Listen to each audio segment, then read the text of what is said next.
Le Seigneur nous a fait beaucoup de grâce ce soir. Nous avons eu ce que nous cherchions. Béni soit l'Éternel. Mais je crois que ce matin encore, c'est un autre niveau. J'espère que tu es bien préparé dans ton cœur parce que c'est un autre niveau. Dis à ton voisin, un autre niveau. Ce soir, ce matin, nous parlons de l'intervention du surnaturel de Dieu dans nos vies. Ce matin, nous voulons un impact. J'ai dit hier soir, nous avons eu un avant-goût. Mais ce matin, nous voulons un impact. Dis Seigneur, ce matin, impacte ma vie par ton surnaturel. Alléluia. Tu te tiens debout, tu ouvres ta Bible dans Genèse, chapitre 15, verset 13. L'intervention du surnaturel de Dieu dans nos vies. Genèse 15, verset 13. Si tu es disposé, si ton cœur est ouvert à Dieu, si tu t'abandonnes à Dieu, je te garantis que tu ne quitteras pas cette salle sans vivre ce surnaturel. Tu vas les vivre. Dieu aime la foi. Tu vas les vivre. Si tu les crois, pendant même la prédication, tu vas commencer à les vivre. C'est une question de foi. Tu crois, tu les vois. Tu ne crois pas, tu ne verras pas. Mais je crois que nous avons des bilolos ici. Nous avons des fous de Jésus. Amen.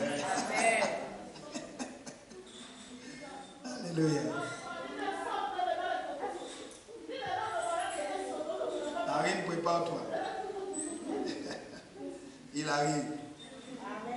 Genèse 15, verset 13. L'Éternel dit à Abraham, sache que tes descendants seront étrangers dans un pays qui ne sera point à eux. Ils y seront asservis et on les opprimera pendant 400 ans. Chapitre 50.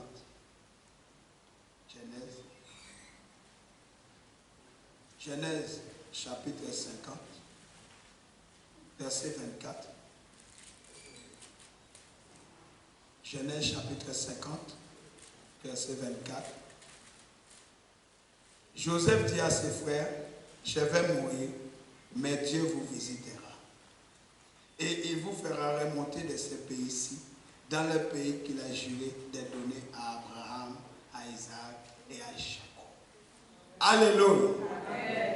Dieu annonce à Abraham que le peuple sera en captivité 400 ans en Égypte. Dieu élève un homme, Moïse, pour ramener le peuple de l'esclavage et le faire sortir de l'Égypte à bras puissants et main fortes. Mais Joseph prophétise déjà cette visitation de Dieu à son peuple. Et je viens ce matin, comme un prophète de l'Éternel, prophétiser la visitation de Dieu sur ta vie. Je prophétise cette visitation sur ta vie aujourd'hui. Que l'Éternel te visite. Que le surnaturel de Dieu te visite ce matin. Au nom de Jésus. Inclinons-nous fonds. Éternel Dieu de gloire, nous bénissons ta parole. Tu es derrière ta parole pour l'accomplir. Père, nous proclamons ta visitation. Et nous croyons qu'aujourd'hui, en me mettant à cœur cette parole, c'est que tu as une idée, tu as une pensée. Nous prions que tu impactes nos vies par ton surnaturel. Ce matin, Seigneur, visite ton peuple. Visite-nous alors que nous sommes devant toi. Papa, impacte nos vies par ton surnaturel ce matin. Nous nous soumettons à ta parole. Nous croyons que tu es puissant, glorieux, que tu agis encore. Que le temps des miracles n'est pas passé. C'est pourquoi nous pouvons proclamer ta visitation ce matin. Oh Dieu, libère tes anges puissants dans ce lieu. Sature ce lieu de ta puissance. Sature ce lieu de ta gloire. Que les anges de l'Éternel quadrillent ce lieu. Sois en mouvement dans ce lieu. Pour bénir le peuple et relâcher le peuple dans la gloire de Dieu. Père, nous te bénissons. Au nom de Jésus, nous avons prié. Amen, amen, amen. Donne-moi une bonne acclamation pour le Seigneur. Amen. Nous pouvons nous asseoir. Alléluia. Luc 1, 68. Luc 1, 68. La Bible dit, béni soit le Seigneur, le Dieu d'Israël, de ceux qu'il a visité et racheté son peuple. Je dis à quelqu'un, aujourd'hui c'est le jour de ta visitation. Amen. Non mais je ne comprends pas ton amen. Je dis aujourd'hui, c'est le jour de ta visitation. Bien-aimé, la Bible dit que Dieu visitait Adam tous les jours dans les jardins. Dieu était là. Il visitait son peuple. Alléluia. Amen. Alléluia. Amen. Dans Luc encore, 22, versets 2 et 3, la Bible dit, les principaux sacrificateurs et les scribes cherchaient des moyens de faire mourir Jésus, car ils craignaient le peuple. Or, Satan entra dans Judas, surnommé Iscariote, qui était du nombre des 12.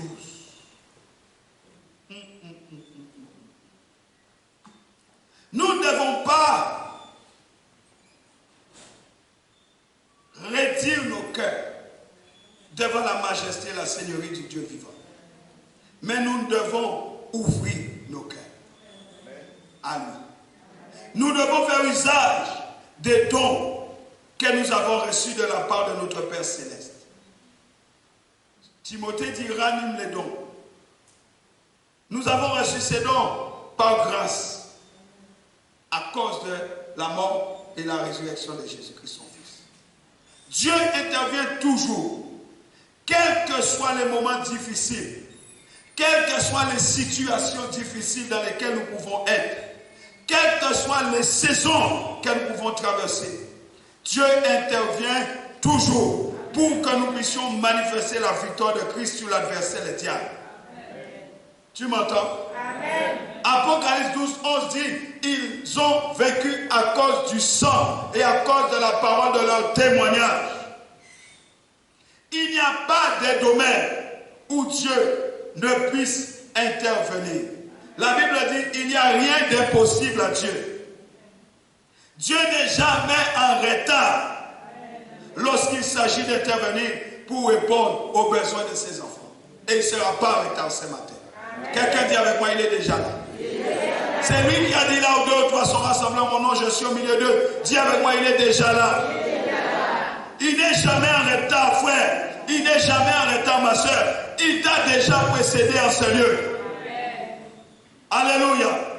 Dieu choisit toujours les bons moments. Dieu a toujours un temps favorable. Et la Bible nous encourage à nous en rappeler. Nous devons nous rappeler que Dieu peut faire bien au-delà de ce que nous demandons, de ce que nous pensons. Dieu peut faire au-delà. Ne limite pas Dieu dans ta vie. Il suffit de croire à la toute-puissance de Dieu. Croyez à ses promesses. Dieu est capable. Ne doutez pas ce matin. Ne doutez pas. Dieu, il est le Créateur. Il a toujours visité ses enfants. Et aujourd'hui, il va te visiter. Amen. Ce matin, il va te visiter. Dans les jardins, je vous l'ai dit, il a visité régulièrement Adam. Il a visité Noé, qui vivait au milieu d'une génération perverse. Il l'a sauvé, lui et sa famille. Il a visité Abraham pour lui révéler la destinée de sa postérité. Il lui a accordé sa faveur. Il lui a donné un fils de la promesse, Isaac. Parce que Dieu avait un projet divin. Après des années de stérilité de sa femme Sarah. Alléluia. Il a visité Israël qui était dans l'esclavage et la souffrance. Il a envoyé Jésus pour toi et moi. Jésus, la parole faite chair. Il a amené la guérison. Il a amené le salut. Il a amené la victoire. Il nous a donné sa vie Zoé. Acclame Jésus. Il nous a donné sa vie Zoé. Alléluia. À chaque visitation, mes amis, Dieu n'a jamais failli. Ce n'est pas ce matin qu'il va commencer. Il n'a jamais failli dans son conseil et dans ses actions. Dieu n'échoue jamais. Dieu est le tout. Dieu est au contrôle de tout. Dieu est puissant. Dieu est le donateur. Il est le donateur de toutes choses. Il a même donné son Fils unique. Dieu aime ses enfants. Alléluia. Il ne faillit jamais. Il est souverain. Il décide d'après le conseil de sa volonté. Dites Amen. Amen. Regardez, les couples Manoah. Dieu les a visités. Ces femmes qui étaient stériles, un couple de douleurs, des plaintes, des tristesses, d'amertume, des hontes, des moqueries. Dieu a visité ces couples. Samson. Regardez le roi Ézéchias. L'adversaire ne tenait pas compte du rang social. Et l'adversaire ne tient pas compte de ton rang social. Pour s'en prendre à toi. C'est parce que tu as un bon travail. Ce n'est pas parce que tu as un bon travail que l'adversaire te dit laisse-le. Non. Il ne regarde pas au rang social. Il fait des pitiés à personne. Ézéchias était un roi. Mais il est venu pour le nuire. Alléluia. Amen. Il a mené les menaces spirituelles verbales qui amènent l'inquiétude, la peur, l'angoisse, le découragement. Le diable n'a que faire de la position que tu occupes. Regardez le peuple de Dieu même. Combien le peuple de Dieu, aujourd'hui même nous. Regardez. Mais Dieu nous avertit directement. Par des frères, par des sœurs, par des prédications, par des hommes de Dieu, par des servants. Dieu avertit son peuple.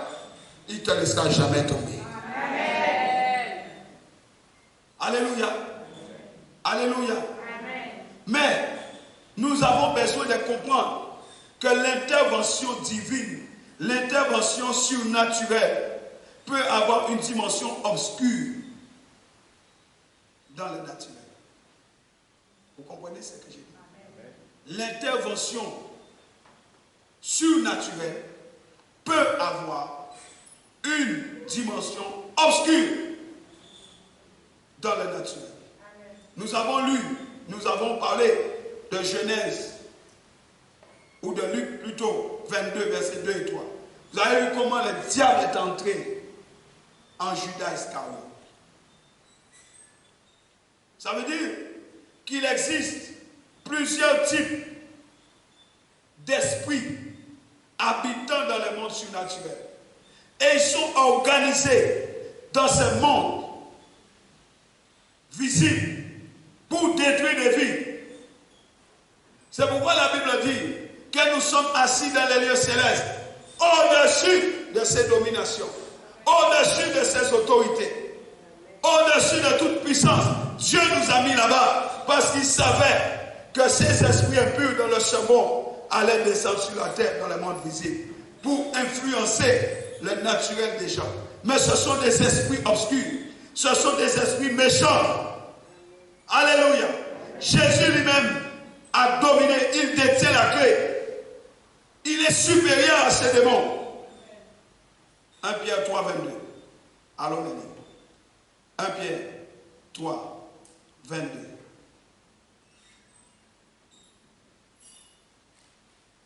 1 Pierre, chapitre 3, verset 22. La Bible dit, qui est à la droite de Dieu, Jésus, qui est allé au ciel et que les anges, les autorités et les puissances lui ont été soumis. Les anges, les autorités qui sont dans les lieux célestes sont soumis à Jésus-Christ. Alléluia. Alléluia. Il contrôle ces démons. Touche la plupart des aspects de la vie des gens. Même des animaux et des plantes.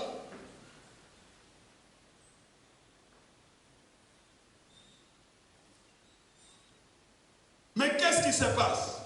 Le problème, c'est que beaucoup de personnes se tournent vers des personnes qui sont appelées des spécialistes, des voyants, des gardiens d'affaires, des marabouts, des enchanteurs, des féticheurs, des gens qui lisent les cartes, des guérisseurs pour traiter avec le monde des esprits.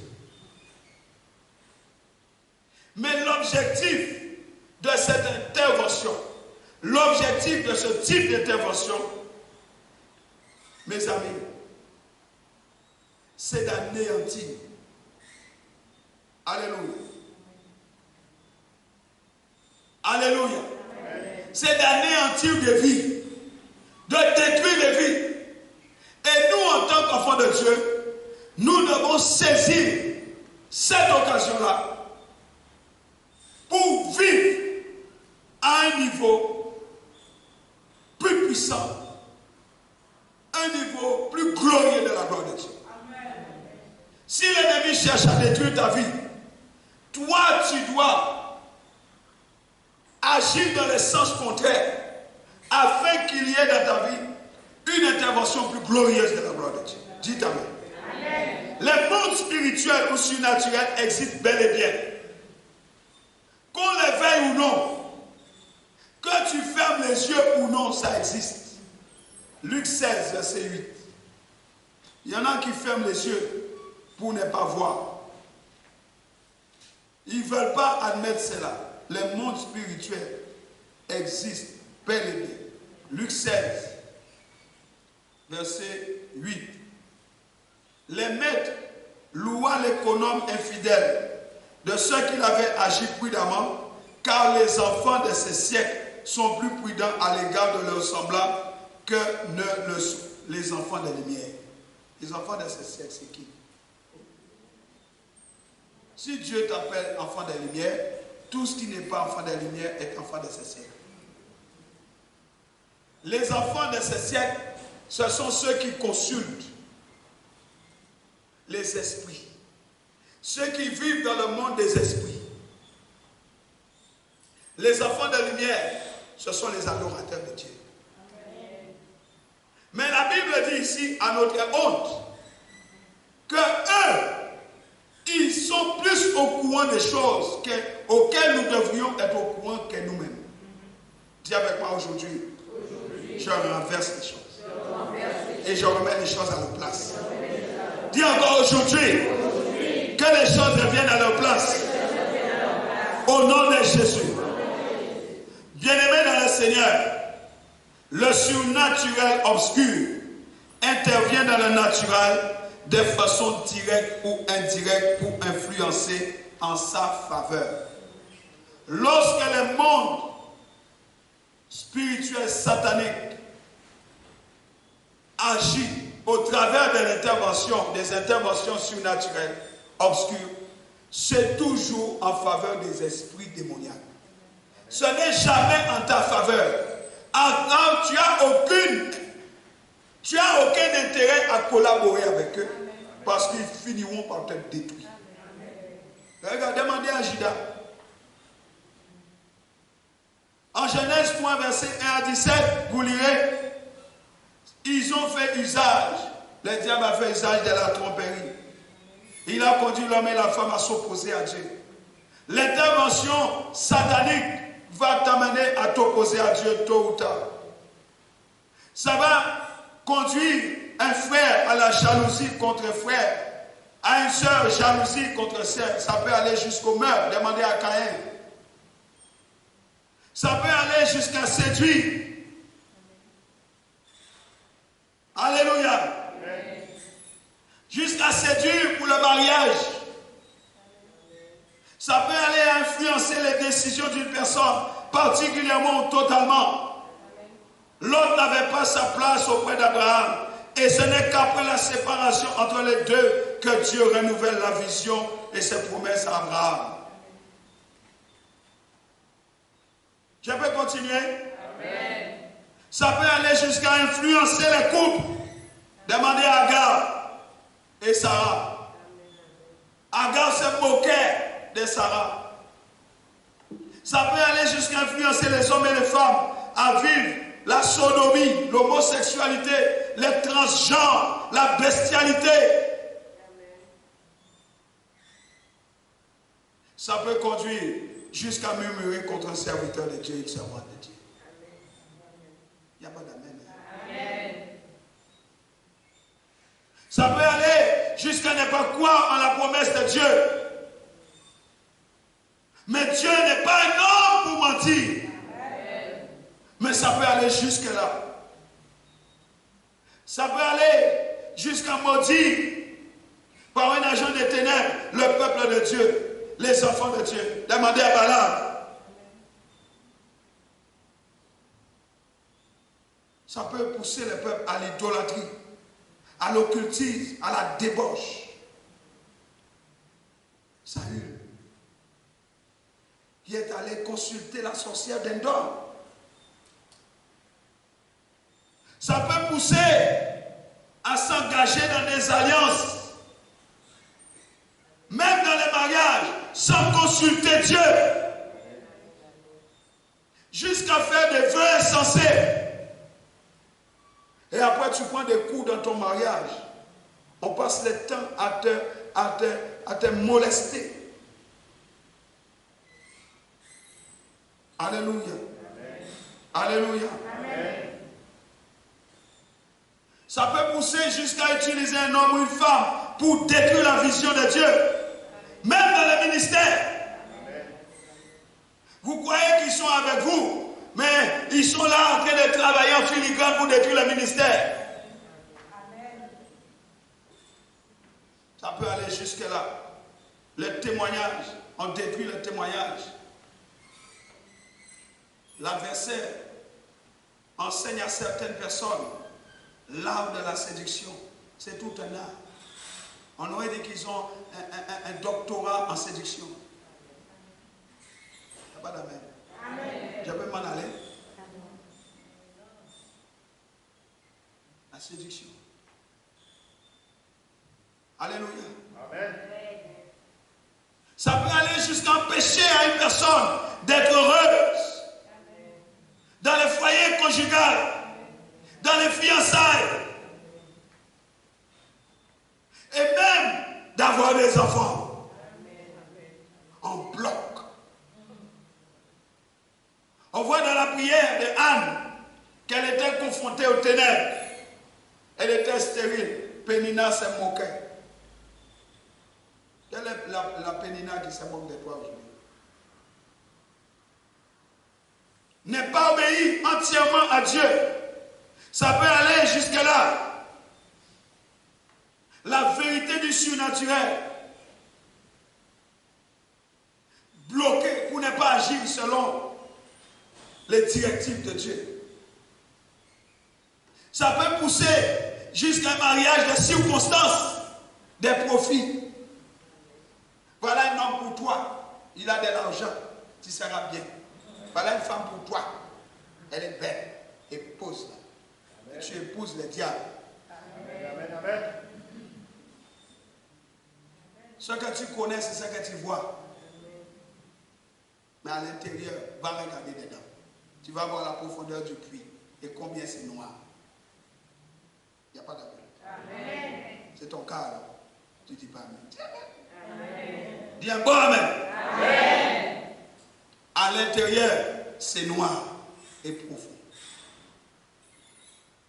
Alléluia. Amen. Alléluia. Amen. Mariage des circonstances et des profits. Akab a été influencé par l'esprit de Jézabel. Jézabel était très belle. Mais mon Dieu, quel danger public. Amen. Quand Akab a vu Jézabel, il dit oui, je l'épouse. Mais vous avez vu, c'est Jézabel qui gouvernait le royaume. Fais attention à la beauté externe.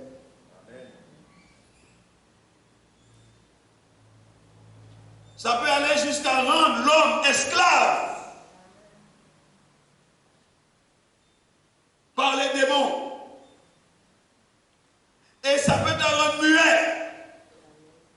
Toi qui es appelé à faire de grandes choses avec Dieu, à cause des mauvaises relations, tu es venu muet. Muette. Les attitudes, les comportements, les mauvaises relations poussent. Ça peut aller jusqu'à une femme rendu esclave par Satan d'une maladie pendant des années. Amen. Les sangs n'arrêtaient pas de couler, elles se vidaient. Toutes les relations, toutes les interventions surnaturelles ne sont pas forcément de Dieu. Le monde spirituel a une dimension obscure.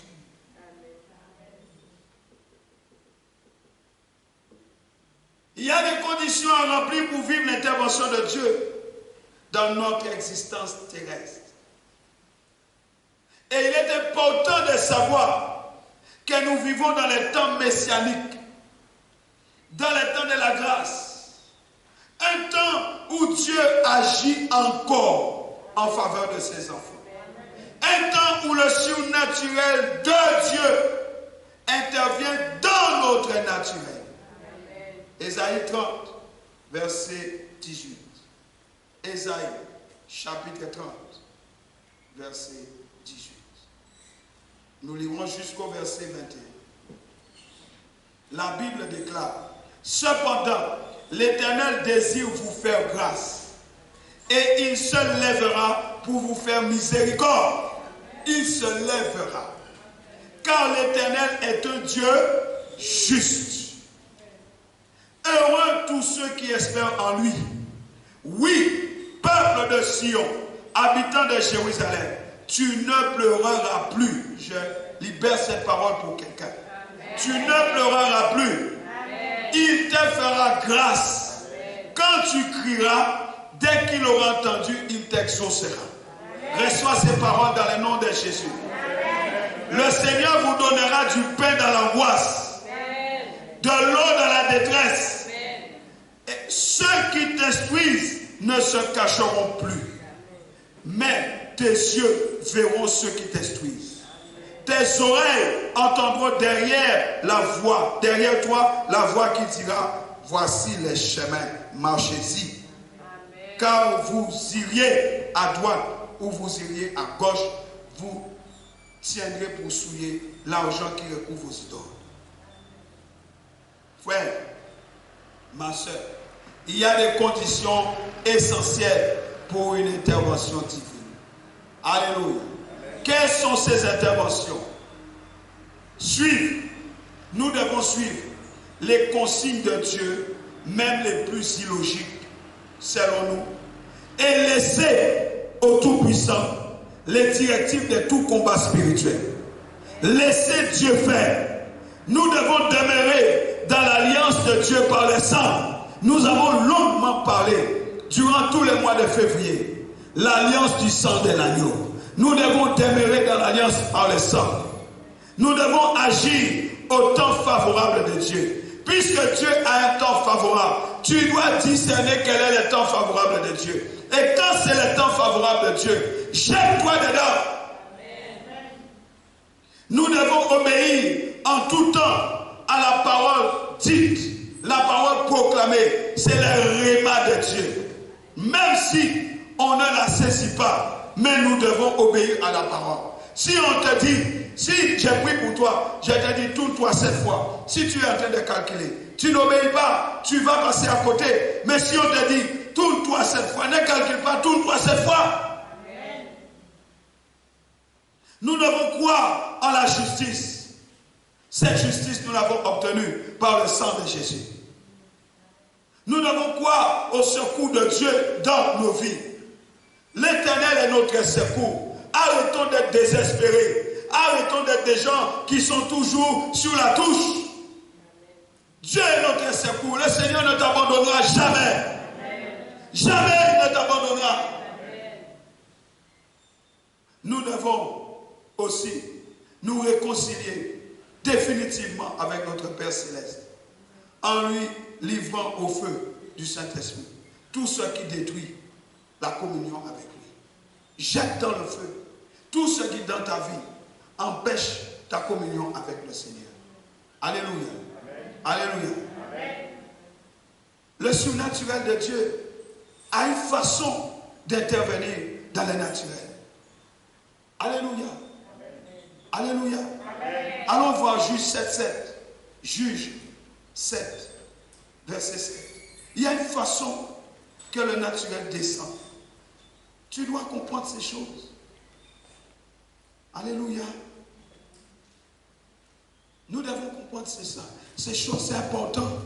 Comment le surnaturel descend dans notre naturel. Juge 7, verset 7. L'Éternel dit à Gédéon, c'est par les 300 hommes qui ont la paix que je vous sauverai et que je livrerai Madian entre tes mains. Que tout le reste du peuple s'en aille, chacun chez soi. Dieu explique comment il va descendre. Il dit, c'est par ces 300 personnes. Qui sait, si ce n'est pas par vous, que Dieu veut glorifier son surnaturel dans toute la Caraïbe. Mais il n'y a pas d'amen. Mais vous êtes... Vous comprenez ce que j'ai dit? Je dis, qui sait si ce n'est pas par vous que Dieu veut se glorifier? Amen. Il dit, c'est par ces 300-là que moi, l'Éternel, je vais me glorifier. La parole de Dieu, bien-aimé. La personne à qui Dieu s'adresse. Troisièmement, le nombre de personnes qui l'assistent ou qui l'aident. Dieu a donné des pasteurs, des anciens, des diacres, des responsables, des serviteurs, des fidèles. Le type de personnes. Il a choisi Gédéon. Et il prend 300 personnes avec Gédéon. 2 Chroniques 21, 9.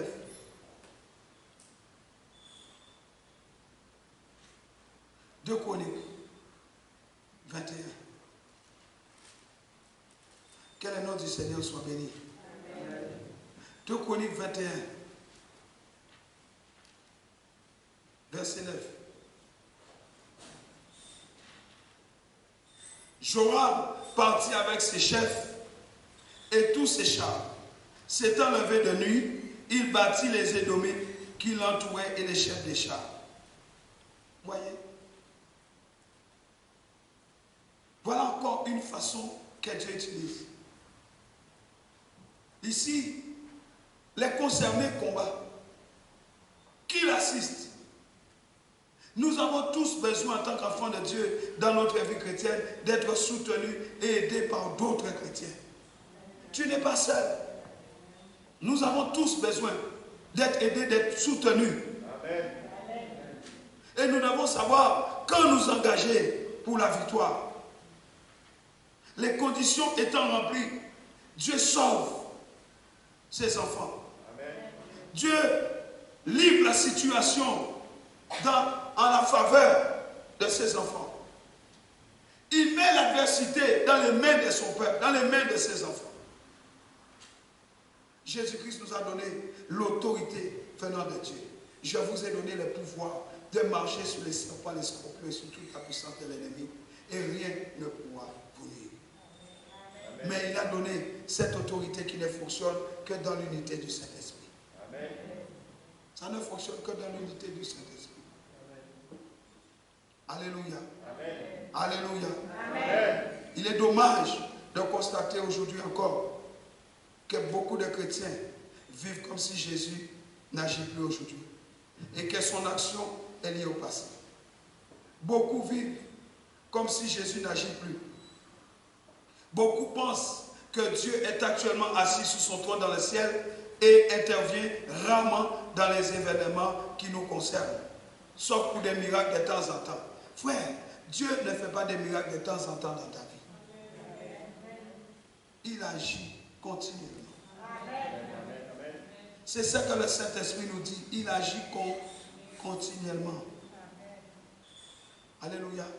Tu peux lire un peu Marc 8. Marc chapitre 8. Il agit encore. Dis avec moi, il agit encore. Dis encore, il agit. Dis, il agit encore. Dis encore, il agit encore. Marc 8, verset 1 à 8. Regardez, la Bible dit, en ces jours-là, une foule nombreuse s'étant de nouveau réunie et n'ayant pas de quoi manger, Jésus appela les disciples et leur dit, je suis ému de compassion pour cette foule, car voilà 3 jours qu'ils sont près de moi et ils n'ont rien à manger. Voyez, c'est un sacrifice. C'est un sacrifice. Jésus dit, je suis ému de compassion parce que la foule est restée auprès de moi. Comme tu es là dans la parole de Dieu, tu réjouis le cœur de Dieu. Je suis ému de compassion. Si je les renvoie chez eux à jeun, les forces leur manqueront en chemin, car quelques-uns d'entre eux sont venus de loin. Les disciples lui répondirent, comment pourrait-on les rassasier de pain ici dans un lieu désert? Jésus leur demanda, combien avez-vous de pain? 7, répondit-il.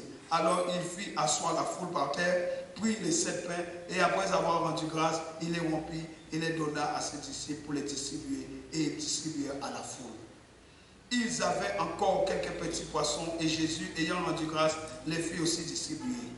Ils mangèrent et furent rassasiés, et l'on emporta 7 corbeilles pleines de morceaux qui restaient. Ils étaient environ 4000. Ensuite, Jésus les renvoya. Dis à quelqu'un, tu ne partiras pas que Jésus ne t'ait rempli.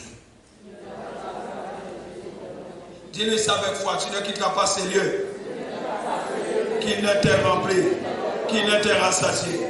Au nom de Jésus. Alléluia. Comment le surnaturel de Dieu intervient dans le naturel? Nous devons agir sur la parole de Dieu encore. La parole de Dieu est la vérité, frère. Ma soeur, la parole est la vérité. Agis sur la parole de Dieu. Dieu est un Dieu de vérité. Agis sur la parole. La question, c'est quelle place nous accordons à la parole de Dieu aujourd'hui dans nos vies?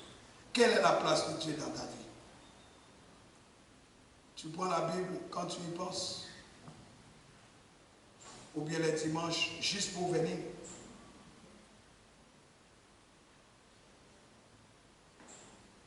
Jésus a fait un miracle aux noces de Cana. Il a utilisé Pierre, Jacques, Élisée et la femme stérile. C'est la parole de Dieu. La parole de Dieu s'accomplit dans les temps et dans les circonstances. Alléluia. Nous devons entrer dans la volonté de Dieu. La parole de Dieu s'accomplit. Dieu traverse le temps. Dieu traverse les barrières pour agir. Dis Amen. Amen. Vous êtes distrait. Amen. Vous n'êtes pas concentré. Concentrez-vous sur la parole. Ayez vos regards fixés sur Jésus. Amen. Hier soir, vous avez vécu quelque chose d'extraordinaire. À peine vous levez-vous le matin, vous avez déjà tout perdu.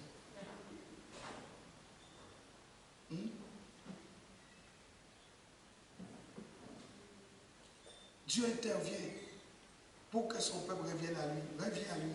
Amen. Il a le souci de la réconciliation avec ses enfants. Même si tu t'es éloigné de lui, reviens. Parce que quand tu es sorti d'ici, tu ne sais pas ce que tu as trouvé à la maison.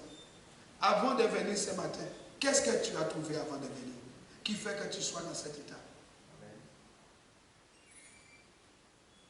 Qu'est-ce qui t'est arrivé pour que tu aies perdu tout, même pas en une journée?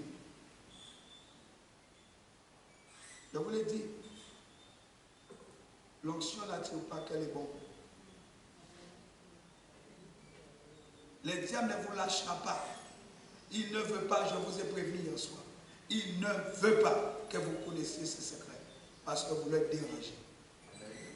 Mais Dieu a le souci d'intervenir dans la vie de ses enfants. Dieu n'est pas un homme, il est Dieu. Personne ne dicte à Dieu ce qu'il doit faire. Alléluia. Alléluia. L'intervention divine a des conséquences dans notre naturel. Pourquoi? Quelles conséquences? Dieu nous donne de posséder le royaume visible et invisible. Vous comprenez? Nous sommes des ambassadeurs. Nous sommes les dépositaires de Dieu sur la terre. Il nous donne de posséder. Tout ce que tu liras sur la terre sera lié dans les cieux. Tout ce que tu délieras sur la terre sera délié dans les cieux. Dieu permet à ses enfants de posséder toute situation.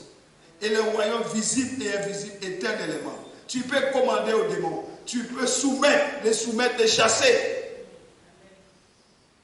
C'est Dieu qui a fait ça. Il donne à ses enfants de posséder les nations.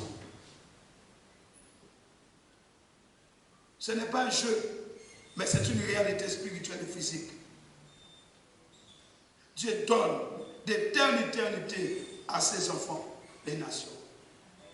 Regarde dans la Bible, l'exemple d'Élie. Élie a dit, il ne pleuvoit pas, sinon Amar.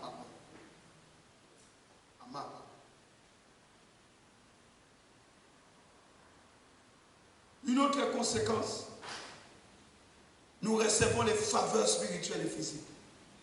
Alléluia. Amen. Dieu, par son intervention, nous permet d'avoir sa faveur et celle des hommes. Regardez Esther, le roi lui a tendu le sceptre. Et le roi lui a dit, qu'est-ce que tu veux? Dis, tout ce que tu veux, je te donne. Regardez encore Joseph. Joseph avait la faveur de Dieu.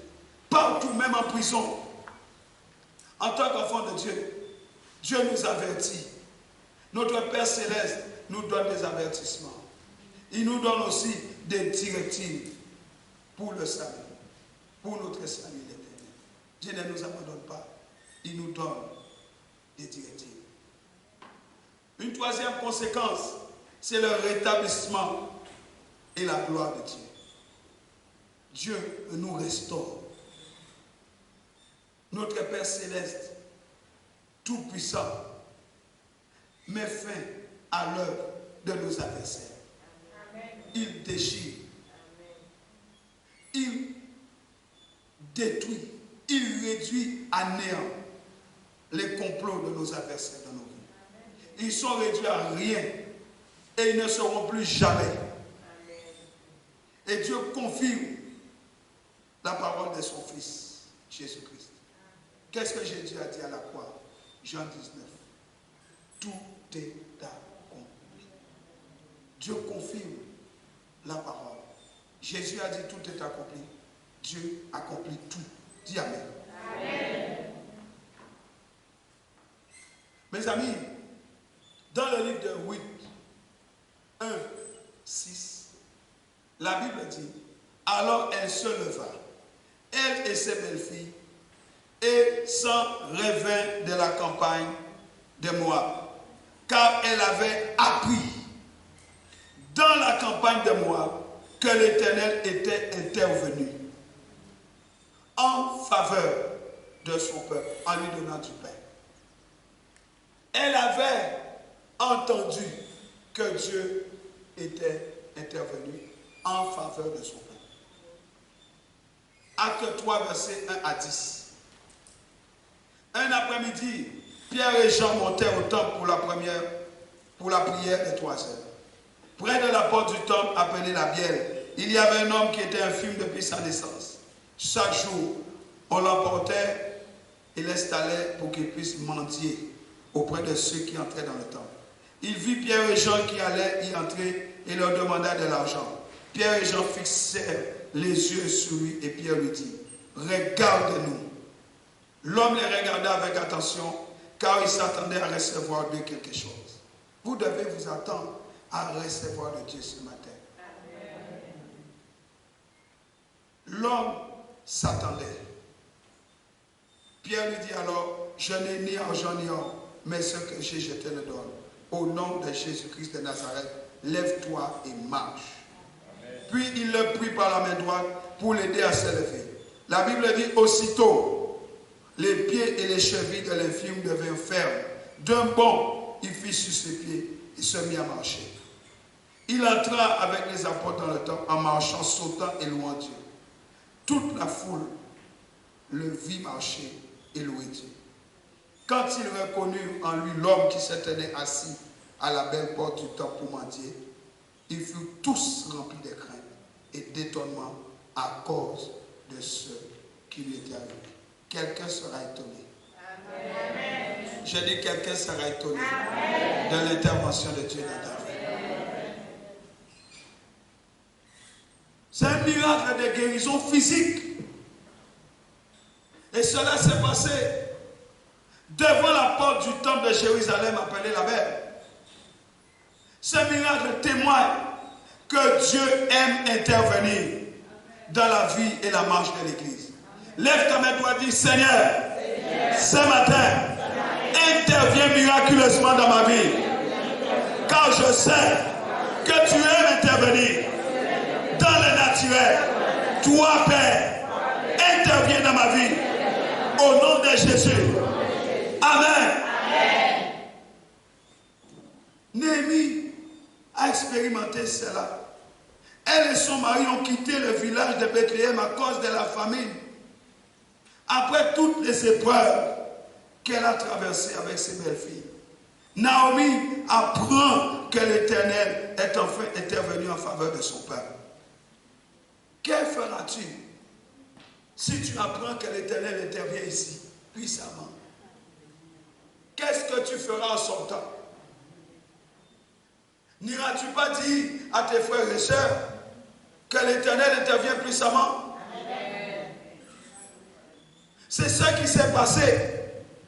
Ils ont été dit, l'Éternel intervient puissamment. Alléluia. L'Éternel intervient puissamment. Lorsque nous parlons de l'intervention de Dieu, nous parlons des miracles. Hello. Soyez avec moi. Soyez avec moi. Vous ne savez pas ce que Dieu est capable de le faire, je vous dis. Vous ne savez pas. Alléluia. L'intervention de Dieu parle de miracle. Ça parle de bénédiction. Ça parle de guérison. Ça parle de délivrance dans la vie des enfants de Dieu. Voici au moins 5 raisons pour lesquelles Dieu intervient. Dieu intervient dans notre vie, premièrement, parce qu'il est le Dieu vivant, le Dieu d'amour. Il t'aime comme tu ne peux jamais aimer. Deuxièmement, parce qu'il est bienveillant. Il agit selon sa bienveillance. Troisièmement, Dieu est fidèle à son alliance et à ses principes et à ses promesses. Sa fidélité. Alléluia. Quatrièmement, Dieu répond aux prières qui montent vers lui nuit et jour. Il répond. Et cinquièmement, il accomplit son plan divin. Qui peut empêcher à Dieu d'accomplir ce qu'il a prévu? La Bible tout entière rappelle sans cesse les interventions extraordinaires que Dieu a faites dans la vie du peuple, des familles et des fidèles qui l'évoquent. Il dit, invoque-moi et je te répondrai. Invoque-moi et je te répondrai. Il y a 12 principes de l'intervention de Dieu dans la vie et la marche de son peuple. On ne verra pas tout aujourd'hui. Mais je vais vous donner au moins 4. Amen. 12 principes de l'intervention de Dieu dans la vie et la marche de son peuple. Et je vais vous donner ces 4 clés. 4 clés qui sont déjà importantes pour notre marche avec Dieu. La première clé, c'est l'attachement de Dieu. L'attachement à Dieu. Amen. Ensuite, l'harmonie.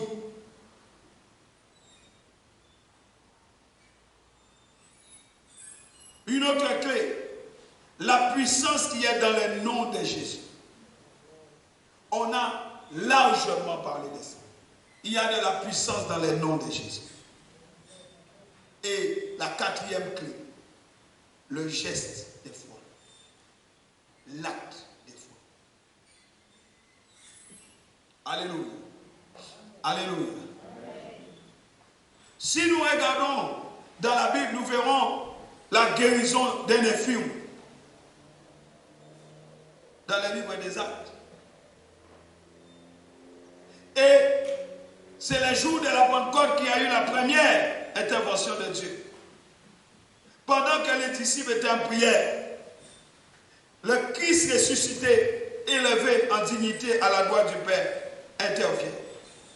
Il répand son esprit sur 120 personnes réunies dans une chambre haute. Et les disciples qui étaient là gens ont vite compris que quelque chose était en train de se passer. Ils ont vite compris qu'il y avait un rapport étroit entre la prière et l'intervention de Dieu. C'est la raison pour laquelle la Bible dit qu'il ne cesse de prier. Et c'est la raison pour laquelle la Bible nous dit de ne pas cesser de prier. Car il y a un rapport étroit entre la prière et l'intervention divine. Dites Amen. Amen. Alléluia. Amen. Alléluia. Amen. Et si tu comprends le livre des Actes, c'est le secret de la manifestation surnaturelle de la puissance de Dieu.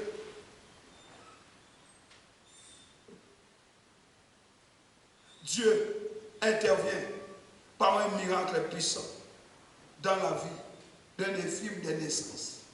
Nous, on aurait dit quoi? Un cas lourd. Alléluia. Un cas comme ça, nous l'appelons un cas lourd. Mais Dieu traite tous les cas. J'ai dit Dieu traite tous les cas. Amen. Cas léger, pas cas léger, cas lourd, pas cas lourd. Dieu traite tous les cas. Amen. Alléluia. Amen. Il a traité les cas de Bartimée, il a traité les cas de la mère. Et il traite ton cas. Amen.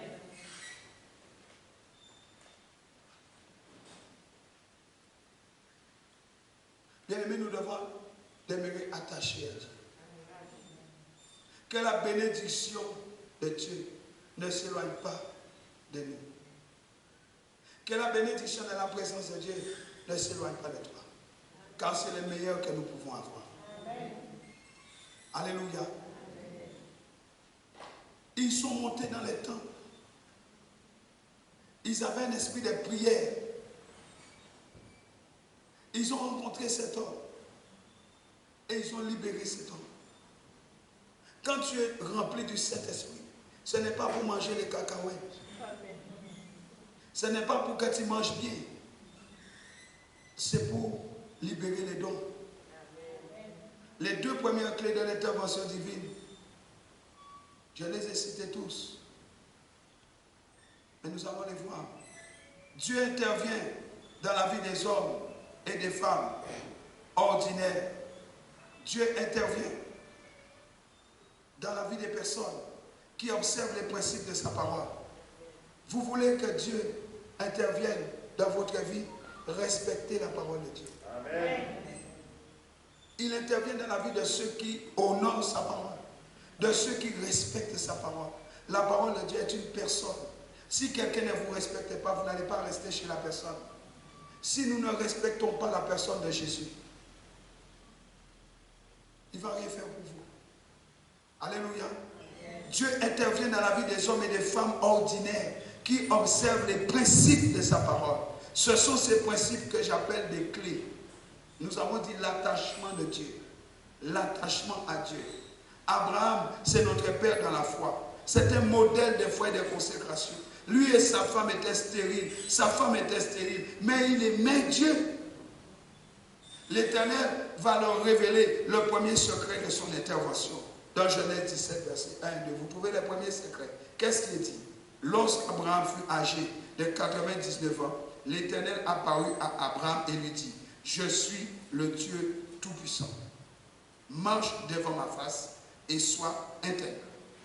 J'établirai mon alliance entre moi et toi et je te multiplierai à l'infini. Voilà le premier secret de l'intervention de Dieu. Marche devant moi. L'intégrité. Sois intègre. L'attachement à Dieu. Et cet attachement, c'est un lien d'amour qu'un homme, une femme entretiennent avec Dieu. C'est un lien d'amour. Ce n'est pas un lien d'hypocrisie.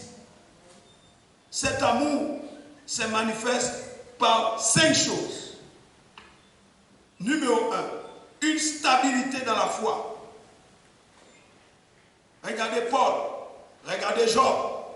Quoi qu'il arrive, je n'abandonne pas. Quoi qu'il arrive, je ne lâche pas. Je reste stable dans la foi. Car il est écrit, quand je reviendrai, trouverai-je la foi sur cette terre. Alléluia. La stabilité dans la foi. La deuxième chose, c'est la soif de la parole. Tu dois avoir soif.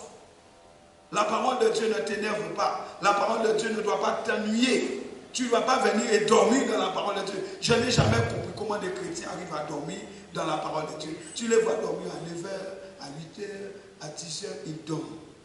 Comment un enfant de Dieu peut dormir à 10h dans la parole de Dieu?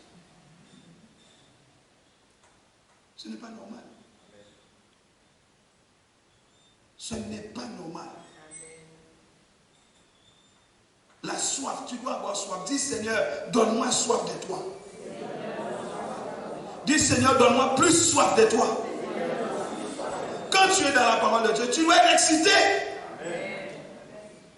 Moi, quand je prends la parole, tout mon corps est en train de bouillir. Je peux rester ici jusqu'à demain matin à la même heure. Comment tu n'es pas excité pour Dieu? Troisième chose, la prière.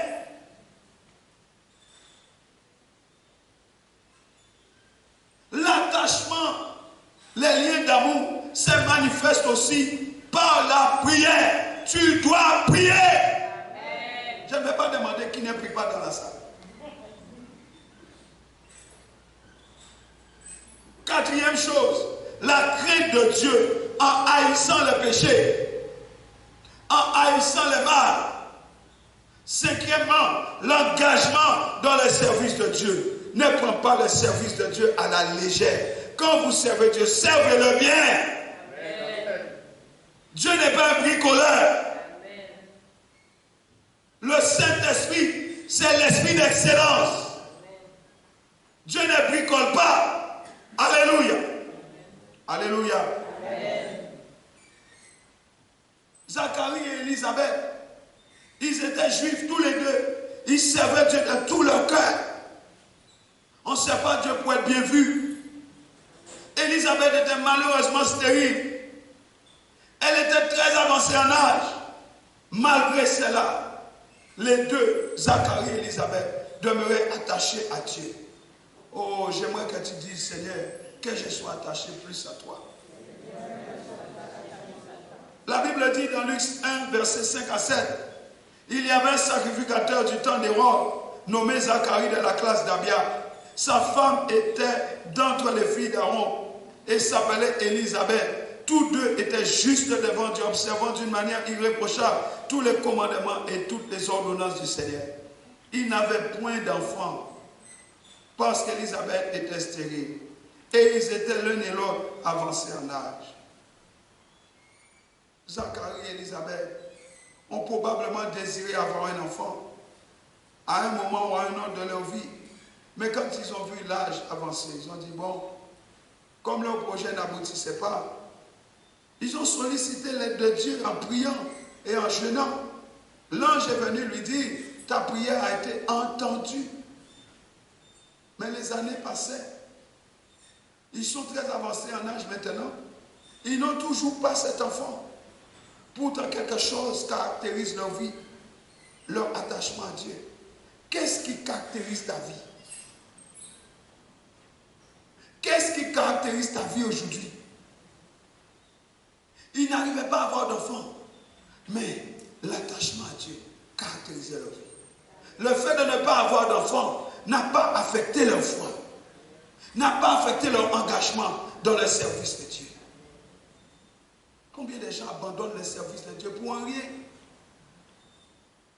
Deuxième clé, vivre en harmonie.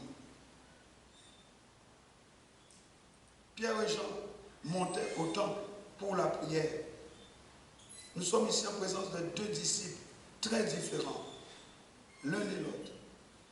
L'un est vieux et l'autre est jeune. L'un est marié, l'autre est célibataire. Pourtant, cela ne les empêche pas de vivre en harmonie et en paix. Aujourd'hui, les chrétiens ne s'entendent pas. Je ne vais pas poser la question en plus ici. Les enfants de Dieu ne s'entendent pas. Celui-là fuit l'autre, l'autre fuit l'autre, dans la maison de Dieu, devant Dieu. Vous imaginez que vous avez 4 enfants à la maison et ils se querellent un peu au point de vouloir s'entretuer. Et quand Dieu regarde, il voit ses enfants se dévorer, il pense quoi?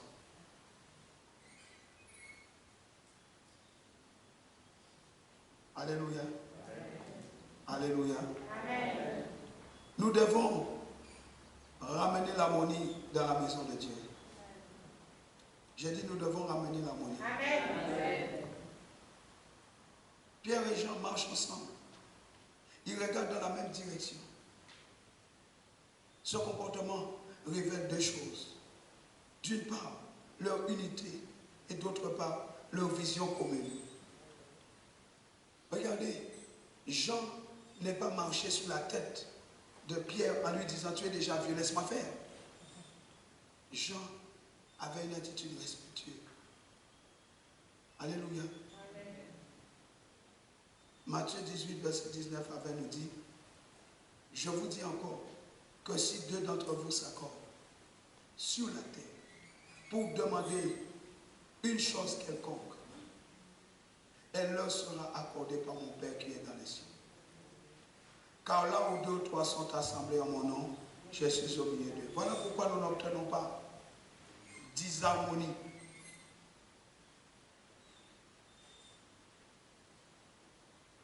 Alléluia.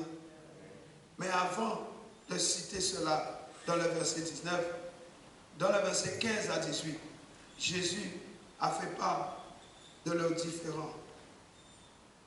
Alléluia. Ils avaient des différends pour garder la paix et vivre dans la communion fraternelle au sein de l'église locale. Donc Jésus va leur donner ces paroles. L'église est une communauté qui réunit des hommes et des femmes d'âge, de niveau social différents. Vivre en communion permanente demande beaucoup de sagesse. Demande à Dieu la sagesse. Ça demande du respect mutuel. Ça demande de la considération. S'il arrive que la communion soit brisée, le Seigneur nous laisse des principes pour la réparer. Amen. Amen. Amen. On ne peut pas servir Dieu comme on veut. Avec ses principes, on ne peut pas prendre la parole de Dieu et mettre ses principes personnels au-dessus des principes de Dieu. Il y a 4 agents que Dieu nous donne pour réparer.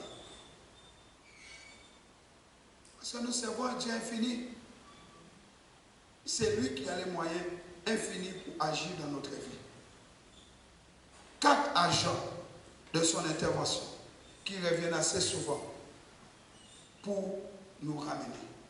Premièrement, premier agent, sa parole. Dans le psaume 107, verset 20, il est écrit, il envoya sa parole et les guérit. Là, si tu es blessé dans ton âme, que la parole de Dieu que tu reçois ce matin te guérisse.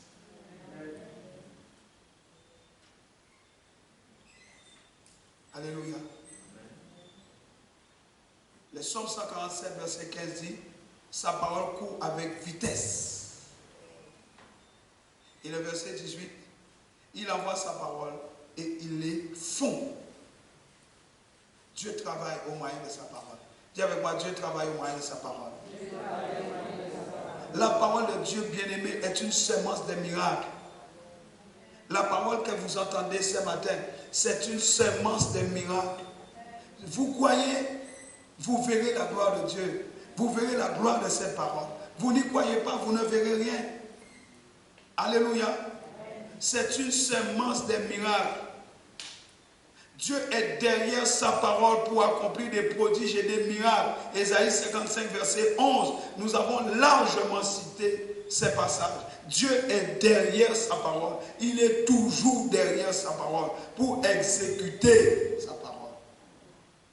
Deuxième agent, sa main invisible. Ce n'est pas parce que tu ne vois pas sa main que sa main n'est pas là. Moi, je crois que le Seigneur est là en train de nous observer. Sa main invisible, la main de Dieu conduit les circonstances de notre vie vers l'accomplissement de son plan. Regarde la vie de Joseph.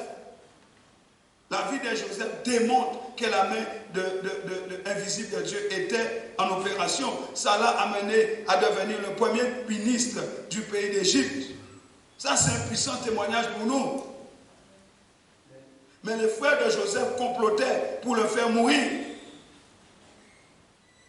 Et la main de Dieu a touché leur cœur. Au lieu de le tuer, ils vont le jeter dans une citerne. Ils vont le vendre aux Ismaélites qui l'amènent en Égypte. La main invisible de Dieu dirige leurs pas. Comme sa main invisible dirige nos pas. Dis avec moi, la main invisible de Dieu dirige mes pas. Ils ont vendu Joseph à Potiphar, un officier de Pharaon. Il a été arrêté, jeté en prison. On l'a mis avec les prisonniers du roi. La main invisible de Dieu a permis à Joseph de faire la connaissance de deux officiers qui, suite à une faute envers le roi, ont été placés dans la maison du chef des gardes. Rien n'arrive par hasard avec Dieu. Il n'y a pas de hasard avec Dieu. Alléluia. Et ils lui serviront de clé pour rencontrer Pharaon et ainsi interpréter ses règles. Comme récompense, Pharaon les nomme premier ministre dans Genèse 37. Rien n'arrive par hasard. Troisième agent, l'homme. L'homme est un instrument entre les mains de Dieu pour accomplir son plan divin. Qui suis-je pour vous? Moi qui me tiens devant vous ce matin. Qui suis-je pour vous? Est-ce que je suis venu de mon plein gré? Est-ce que je me suis réveillé un jour, j'ai dit je vais faire ça, je vais ouvrir une entreprise qui s'appelle Pasteur? Non. L'homme est un instrument entre les mains de Dieu pour accomplir son plan. Regardez la vie de Saul de Tarse. Il était connu comme un persécuteur de l'Église. Saul, il semait la panique, la terreur, il respirait la violence. Il amenait la peur, l'inquiétude, car il était méchant et violent. Aujourd'hui, tu lis les écrits de Paul. Oui ou non? Après sa conversion, même les apôtres ont eu des doutes à son sujet. Parce qu'ils pensaient que Saul était en train de leur jouer un mauvais tour pour leur faire du mal. Mais Dieu s'est servi de Barnabas pour apaiser les esprits des apôtres et accueillir Saul comme leur frère. Barnabas signifie fils de l'exhortation. C'est Barnabas qui a introduit Saul de Tarse auprès des autres apôtres qui craignaient. Alléluia. La Bible dit, alors Barnabas le prit avec lui, l'amena aux apôtres et leur raconta comment sur le chemin Saul a vu le Seigneur, que celui-ci lui avait parlé, et comment à Damas il s'est exprimé avec assurance au nom de Jésus. Acte 9, 26. Dieu. Le Seigneur place toujours quelqu'un sur notre route. Quelquefois nous voulons tuer cette personne. Nous méprisons cette personne. Nous calomnions cette personne. Nous rejetons cette personne pour notre propre malheur. Dieu place toujours quelqu'un sur ta route afin qu'il serve d'instrument pour accomplir les plans merveilleux de la bénédiction de Dieu pour ta vie. Donne-moi un bon amen. Amen. Ton amen me dérange. Amen. Il place toujours quelqu'un sur ta route. Mais quelquefois nous détruisons ce que Dieu nous donne. Par notre langue, notre attitude, notre comportement. On est méchant.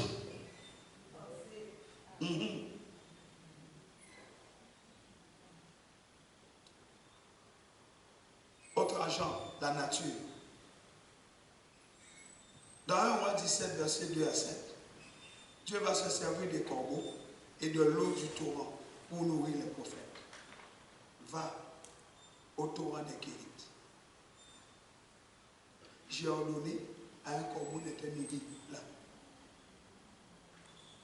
L'Éternel désigne les sauterelles, les grillons, les criquets, les chenilles comme étant la grande armée qu'il a envoyée contre Israël.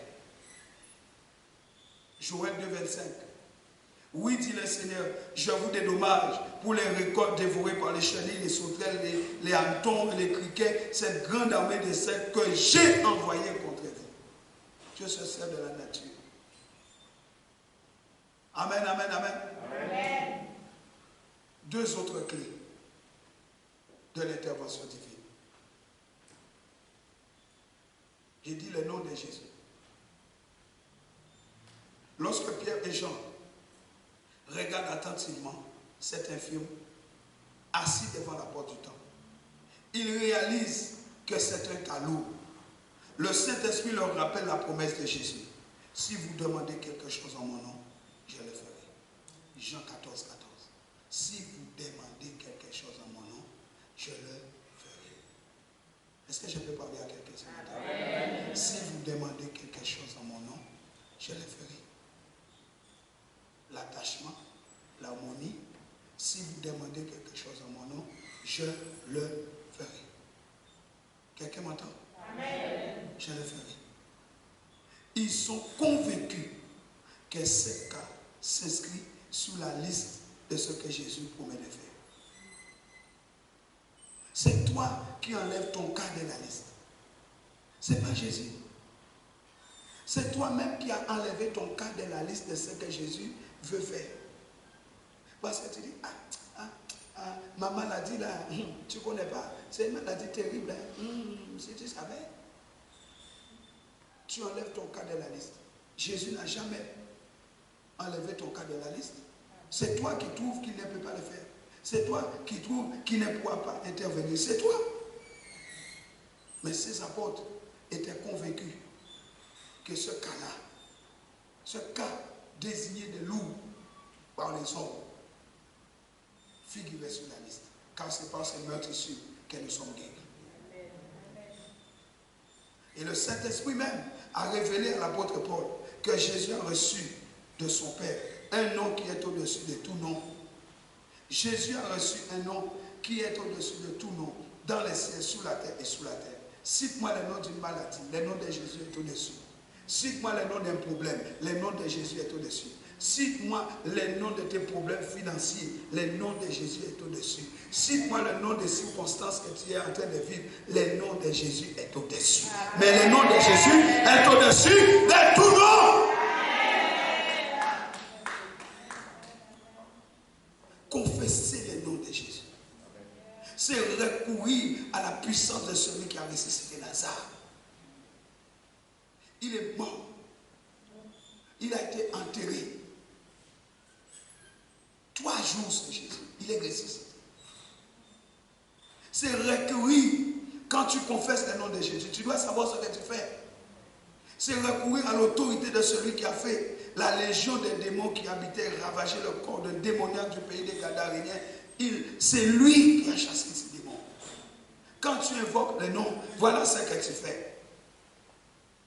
Alléluia. Amen. Alléluia. Amen.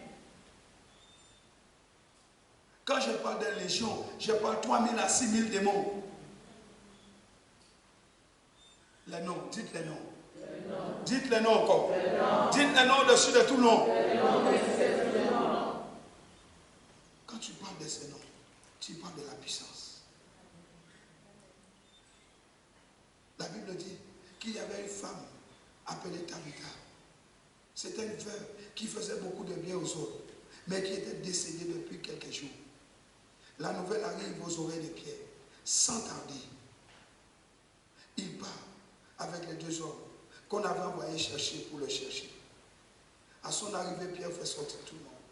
Il se met à genoux et il prie. Puis il se tourne vers le corps et lui dit, Tabitha, lève-toi. La défunte ouvre les yeux et s'assied sur son lit. Acte 9, 36. Elle se lève, elle s'assied. Qu'est-ce que Pierre avait? Qu'est-ce que ses disciples avaient que tu n'as pas aujourd'hui? Non, mais est-ce que tu es là? Qu'est-ce qu'ils avaient que tu n'as pas toi aujourd'hui? Qu'est-ce qu'ils manifestaient que nous ne manifestons aujourd'hui? Pas.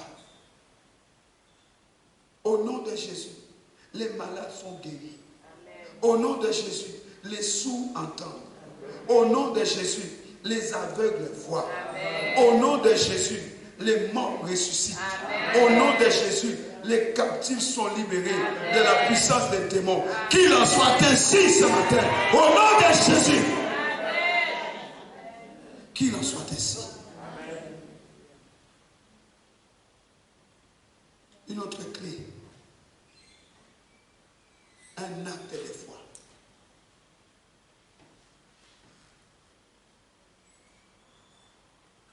Après avoir confessé les noms puissants de Jésus, l'apôtre Pierre va tendre sa main droite à l'infirme et va l'aider à se lever. Un geste de foi.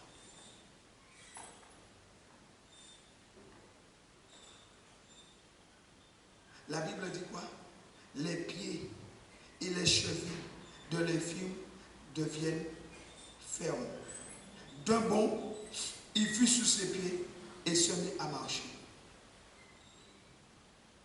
La scène est décrite dans ses moindres détails pour attirer notre attention sur la manière dont Dieu intervient.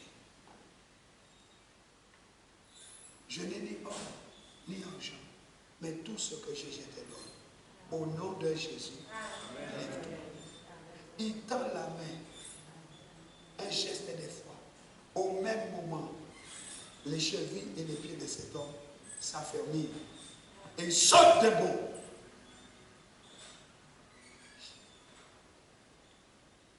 Que fait l'orthopédiste? Il va donner des antibiotiques. Il va donner des anti-inflammatoires. Il va te donner un appareil déambulatoire. Et tu vas commencer à marcher avec des roulettes. Tu vas rouler comme un véhicule. Des béquilles, des séances de réadaptation. Le Seigneur, lui, il guérit. Amen. Et il guérit instantanément. Amen. Dieu ne te donne pas des béquilles. Amen. Il enlève les béquilles. Amen. Ce matin, tes béquilles vont tomber. Amen. Ce matin, tu vas laisser les antibiotiques. Amen. Aujourd'hui, tu vas abandonner les anti-inflammatoires. Amen. Tu vas laisser ces choses au nom de Jésus. Amen. Tu n'auras plus besoin de déambulatoire. Tout cela s'est déroulé rapidement. Si quelqu'un avait été distrait, il n'aurait pas vu ça. Si tu es distrait, tu ne verras pas ça. Tu vas manquer les miracles si tu es distrait. Parce qu'il y a une main visible. C'est la main de l'auteur de la création. Il y a une main visible ici dans la salle. C'est la main de celui qui a créé. J'ai dit, il y a une main visible dans la salle. C'est la main du Créateur. Vous savez quel est le problème des enfants de Dieu aujourd'hui? C'est que vous vous êtes habitués à la parole. Et comme vous êtes habitués à la parole, vous vous habituez à l'entendre. Et elle ne fait rien. Parce que dans ce que vous entendez, il n'y a aucun acte de foi. J'ai dit, la main visible de Dieu est là. Alléluia. L'infirme va rentrer pour la première fois dans les temples en marchant. Il sautait. Il louait Dieu. Quand Dieu va te visiter tout à l'heure, tu vas faire quoi? Tu vas rentrer chez toi tranquillement. Tu vas même oublier qu'il t'a visité. Tu vas même oublier pour revenir dire, Seigneur, merci parce que tu m'as délivré. Tu m'as fait grâce alors que j'étais dans le lieu d'adoration. Mais on oublie Dieu. Cet homme est rentré dans le temple. Il n'était pas dans le temple. Mais vous voyez, il avait le désir d'entrer dans le temple. Mais ce n'était pas admis aux infirmes. Donc il restait devant la porte.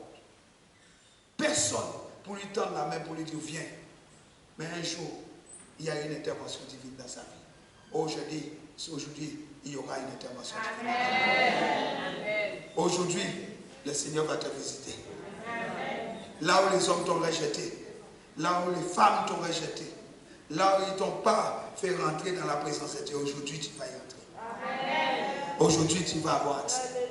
Cet homme est rentré dans le temple pour la première fois, sautant et dansant. Tu vas sauter comme une biche pense.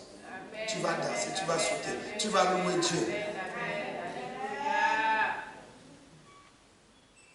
Paul avait été fait prisonnier à cause de sa foi. Il avait été conduit à Rome pour comparaître devant l'empereur. Le bateau qui le conduisait à Rome va échouer sur l'île de Malte. Il pleuvait, il faisait très froid. Paul et les autres disciples font un feu pour se réchauffer. Et sous l'effet de la chaleur, il y avait une vipère. Et cet animal, ce serpent, va mordre la main de Paul, qui déposait un tas de broussailles sous le feu. Le serpent va le mordre. Mais lui, il secoue l'animal qui tombe dans le feu. Les habitants de l'île, ainsi que les compagnons de voyage de Paul, ils étaient stupéfaits. Ils s'attendaient à les voir mourir. Qui t'attend à te voir mourir? Qui aujourd'hui s'attend à te voir mourir? Tu ne mourras pas. Qui s'attend aujourd'hui à te voir complètement ruiné, complètement dépouillé? Tu ne seras pas ruiné. Amen. Tu ne seras pas dépouillé. Amen. Qui s'attend à voir ton malheur? Cela n'arrivera pas au nom de Jésus. Amen. Il y a des gens comme ça autour de vous qui font semblant d'être avec vous. Mais ils sont là, ils attendent qu'une seule chose, c'est que tu crèves. Amen. Ils étaient avec Paul. Il va chercher des broussailles pour leur faire du feu. Mais il regarde comme ça, parce que le serpent était enroulé à ses mains, il l'a piqué. Il dit, ah, c'est parce qu'il a péché qu'il va mourir. Cet homme va mourir. Oh, bien-aimé, il y a de la puissance dans les noms. Amen. Il secoue le serpent dans le feu. Après avoir attendu un bon moment, ils se sont fatigués. Dis avec moi, mes ennemis vont se fatiguer. Ils vont se décourager. De voir que ce qu'ils attendent n'arrive pas. Ils vont faire une dépression. Dis avec moi, mes ennemis vont faire une dépression. Dis, ils seront dépressifs. Parce que ce qu'ils attendent n'arrivera pas. À cause de la main invisible de l'Éternel qui opère dans ma vie, ce qu'ils attendent n'arrivera pas. Ils seront dépressifs. Alléluia. Paul n'a pas dit un mot. Il n'a pas dit un mot. Mais il a posé un geste de foi. En s'appuyant sur Marc 16, 16. Vous connaissez Marc 16, 16? Lisez. Il a posé un geste de foi. Marc 16, 16. Celui qui croira et qui sera baptisé sera sauvé. Mais celui qui ne croira pas sera condamné. Si Paul avait manqué de foi, il serait mort. La foi fait vivre, la foi ne tue pas. Mais c'est le manque de foi qui tue. Ce qui tue un homme, c'est son manque de foi. Si tu n'as pas la foi, tu vas mourir. Parce que les choses ne s'amélioreront pas. Hello? Amen. C'est parce qu'il avait la foi que rien ne lui est arrivé. Et des choses nous arrivent par manque de foi. La Bible dit quoi? Verset 18. Vous lisez? Ils saisiront des serpents. Ils saisiront des serpents. Le serpent était enroulé dans sa main. Le serpent l'a mordu. Il a secoué des serpents dans les feux. Le temps est arrivé pour toi de secouer le serpent qui s'est enroulé dans ton dos, dans tes mains, dans tes pieds, autour de ton cou. Le temps est arrivé de secouer ces serpents dans les feux. Alléluia. Alléluia. Dieu, il est vivant. Il agit encore aujourd'hui. Et le Seigneur intervient en notre faveur. Et il est prêt ce matin. Aujourd'hui encore, l'Éternel est prêt pour intervenir dans ta vie. C'est lui qui a dit, si deux s'accordent. C'est lui qui a dit, là où deux ou trois sont assemblés en mon nom. C'est lui qui a dit, invoque-moi et j'interviendrai. Il est prêt aujourd'hui pour intervenir par sa main invisible dans ta vie. Il est prêt pour te donner la délivrance, le salut, la guérison. Il est prêt pour pardonner nos péchés. Il est prêt pour essuyer nos larmes. Tu as beaucoup pleuré. Tu as beaucoup crié à lui. Ce matin, il est prêt pour sécher tes larmes. Il est prêt pour faire éclater sa gloire. C'est pourquoi, entends son cri qui dit, approche-toi de moi. Approche-toi de moi. Approchez-vous de moi. Est-ce que tu entends ces cris? Est-ce que tu entends ces cris? Approche-toi de moi. Et je m'approcherai de vous. Approchez-vous de moi et je m'approcherai. C'est l'heure où tu devrais te tenir debout, les mains levées devant lui. C'est l'heure où tu devrais commencer à t'approcher sérieusement de lui. C'est l'heure où tu devrais commencer à lui présenter ton acte de foi. C'est l'heure où tu devrais élever ta foi pour t'approcher de lui. C'est l'heure. C'est l'heure. C'est l'heure. C'est l'heure. C'est l'heure de s'approcher de lui. C'est l'heure